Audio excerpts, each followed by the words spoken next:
সুখী হওয়ার জন্য টাকার গুরুত্ব কতটা, মনের শান্তি কতটা গুরুত্ব। দেখুন এখানে বিষয়টা দুইটার কাজ ভিন্ন।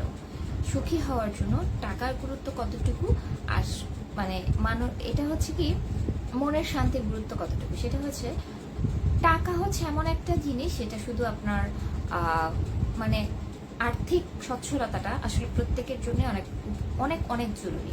কারণ আর্থিক সচ্ছলতা আমাদের জীবনের অনেক বড় গুরুত্বপূর্ণ একটা অবস্থান রাখে। হ্যাঁ, আর্থিক অর্থ আমাদের জন্য অনেক অনেক মানে একটা মানে অনেক একটা মিনিংফুল একটা ওয়ার্ড, ঠিক আছে, অনেক মিনিংফুল একটা ওয়ার্ড, বা আমাদের জীবনকে ভালো রাখা খারাপ রাখার ভিতর অনেক বড় একটা রেসপন্সিবিলিটি থাকে অর্থ। কিন্তু আপনি যতই অর্থের মালিক হন, আপনি যতই টাকা পয়সার মালিক হন, আপনার যতই কোটি কোটি লক্ষ লক্ষ টাকা থাকুক না কেন, এরপরও দেখবেন অনেক লোক শান্তি নেই, এরপরও দেখবেন অনেক লোকের মানসিক শান্তি নেই, এরপরও দেখবেন তারা ঠিক করে ঘুমাতে পারছে না, ঠিক আছে, তারা ঠিক মতন খাওয়া দাওয়া করতে পারছে না, তাদের সংসারে শান্তি নেই, সুখ নেই, ঠিক আছে। কিন্তু তারা কিন্তু অর্থের কোনো অভাব নেই তাদের কাছে, তারা কিন্তু সর্বদিক দিয়ে সুখী বলতে পারেন।